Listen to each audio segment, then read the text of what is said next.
Welcome to Share Talk, the only podcast where investors come first. Hi, this is Zak Mir with the US penny stock chart breakers, bullish situations amongst the stocks, generally $5 and under. Starting off with Altimmune, where you can see there's been a massive spike through the old June resistance area around $12, what's that, $12.70, 60, 70 area. Currently up at 22.50 plus. Yesterday's high was around the 2080 level, $20.80. And at least while we're above that, looking for further gains, even though we've already seen massive gains to date. Top of that trend channel heading towards $32. That could be hit, I suppose, as soon as the end of this month at the current rate of progress.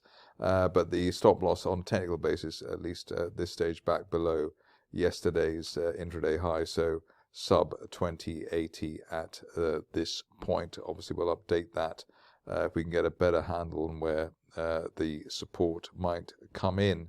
On to Aldea Therapeutics, which is less dramatic perhaps, but maybe easier to grapple with. Here we've got a break of that January resistance line. That was around the $4.80 level. Above that, looking for the top of that March rising trend channel, heading as high as $6.10 over the next few weeks. It's good to see that we also, apart from breaking that resistance line, we're above the 200-day moving average at $4.72. And at least while we're above the 200-day line, looking for further gains on this particular situation. Next contender today is one which has been sort of looking like a recovery situation. We have the higher lows for May and June and going into July earlier before the spike or the gap to the upside today.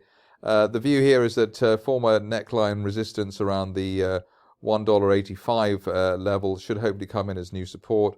While we have no end of day close back below that old neckline, then we could retest the best levels of the day towards $2.60, which is also the top of that rising March trend channel, and also just above the 200-day moving average at $2.55. Next stock is one which is not quite in the most sort of dramatic of movers at the moment, but still looking quite exciting for penny stock traders. CleanSpark has broken up above its neckline resistance. I suppose that's been in place since early May. The last peak there around $3.60, and above that on an end of day close basis, and we could still see further gains towards the top of that rising February trend channel at $5.32. I suppose the deal breaker at the moment, ideally we hold above that 360, but the deal breaker would be if we fell back below the bottom of the gap there, currently around $3.20, and also at the level of that May resistance line through which the shares gapped up today. So slightly fiddly, but still potentially some upside there while we hold the 360 area in the first instance. Another stock which is worth keeping an eye on from a bullish tack, just because it looks as though it's just starting, is CVD equipment. Here we've broken that line of resistance from February. That's around the $3.25 level, and while we hold above that, looking for further upside, at least a retest of June resistance through $3.70. Best case scenario here would be the top of the rising March trend channel, currently pointing with its resistance line projection as high as $4.50. I suppose at this stage only back below that 50-day line, so sub 320, sub 310, I suppose, giving it a bit of wiggle room would really kill off the idea of a break to the upside for CVD. Another situation which is giving the bulls a good run for their money at the moment is Expo. Another gap as well, gap through the resistance there from early June, which is always a positive in terms of showing the strength of the bullish argument. So 340, 335, 340, the zone there.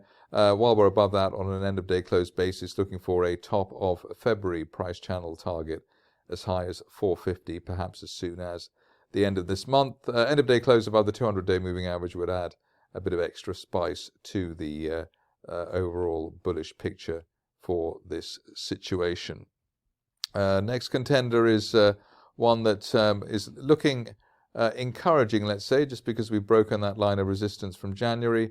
The line in question also leveled with the 200-day moving average at $3.60, so above $3.60 on an end-of-day close basis, and we're looking towards that January resistance line projection, currently pointing at $5.44. Stop loss at the moment back below, I suppose, 340, which is the May uptrend line on the daily chart. If you are keen to give this some space, then maybe you'd use the 50-day line around the $3.10 level. But it looks like really 340, 350 is enough in terms of money management on this particular situation. Perhaps one of the better stocks at the moment, as far as the penny stock area is concerned, is Mogu. This is because we basically hit the target. We hit the target that we were looking for at the December resistance line projection, and retested it, in fact. End of day close above $6, though, could give us a bonus. That would be a move up towards the old September resistance line projection, currently heading as high as $9, but that would strictly be the most positive scenario that we can get at the moment.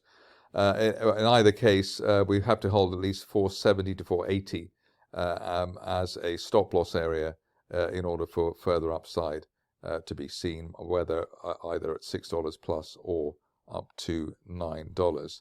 The first stock of the day was a pretty solid one, and the last one of the day probably the most encouraging one of the new situations, MoneyGram International.